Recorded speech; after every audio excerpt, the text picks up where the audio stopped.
All right, good morning. Hope you got your neuro coffee in hand. I got mine.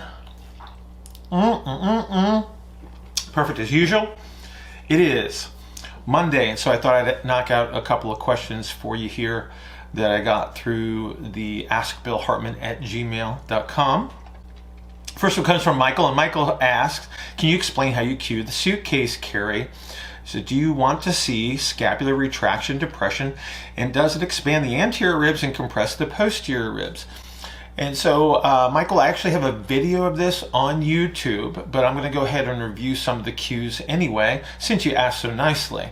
So because the weight is stabilized at your side, what we've eliminated is the inhalation element of gait through the upper extremity. So as I swing the arm forward, I swing the arm back, I move from ER to IR to ER, which is inhalation, exhalation, inhalation. So I'm eliminating the inhalation element. So that does create a compressive strategy on the posterior aspect of the thorax, so around the scapular area, if you will.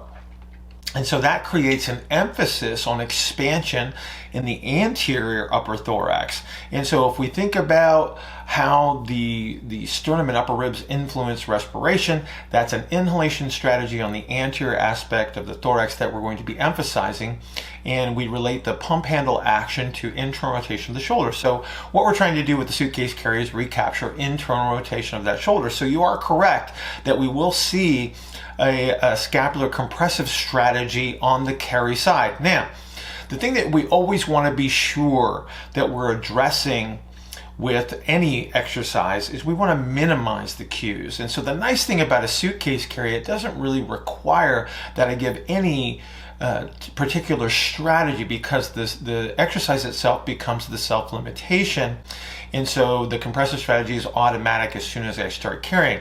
The thing that you may want to cue, if anything, is to assure that I have a larger stride during the walking gait, and to make sure that the arm swing is occurring on the opposite side. So I have full excursion of the inhalation strategy on the opposing side for the posterior aspect of the thorax. That way I can emphasize the anterior aspect of the thorax on the carry side.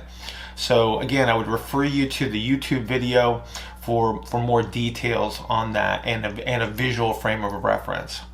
Okay, second question, and this comes from my buddy Drew, and Drew had a really interesting question in regards to the inhalation, exhalation strategies that we talk about and how we influence exercises.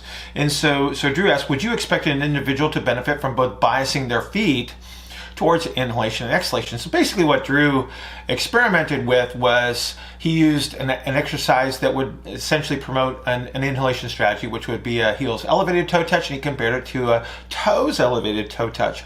And so when we elevate the heels, we're trying to create an inhalation bias, and when we elevate the toes, we're promoting more of an exhalation bias. But the thing that we have to understand is that while we talk about things in black and white for understanding, so we talk about people being inhaled with an exhalation bias or exhaled with an inhalation bias, people tend to be a mixed bag, if you will. And so we're always playing in a gray area. So when we talk about compensatory breathing strategies, they are acquired in layers. And so what we may have is somebody that is not an absolute exhalation or somebody that is not an absolute inhalation.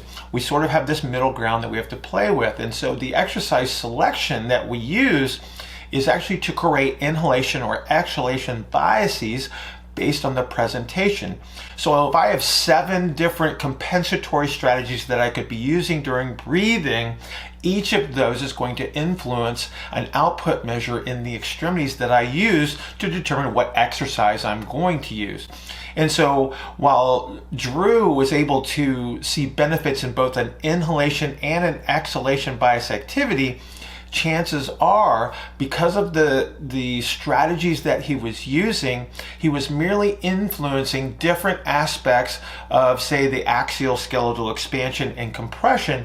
And so if he has a limitation in either one or both, he's going to see a benefit in regard to his movement output after he performs those activities. So again, while we talk about these things in black and white, we do so we can create an understanding of the model, so we can understand how the extremity measures are a representation of the compressive or expansive strategies in the axial skeleton. But in many cases, people are expressing both an inhalation bias and an exhalation bias in different aspects of the axial skeleton. That's why we measure the way we do. That's why we compare internal and external rotation measures, so we can get an idea of where we may have an expansion or a compression based strategy. And again, that allows us to be a little bit more specific with our interventions and provide the outcomes that we're seeking. So while it's not as clean as we would like it to be, and we are living in this gray area where sometimes the gray is a little bit blacker or a little bit whiter than it is, the thing we have to understand is we're dealing with a lot of mixed strategies, and that's why we rely on extremity ranges of motion as we measure. Hopefully that answers your question, Drew. If not, please ask another question. I know you're really good at that. I'd be really keen. Gotcha. I'd be really keen on answering that question for you. And hopefully we'll talk to you guys later this week. We got some other stuff coming up on YouTube, so make sure you check that out. And don't forget to subscribe to the YouTube channel, because I'm putting stuff up there as quickly as I can. So I'll talk to you guys later.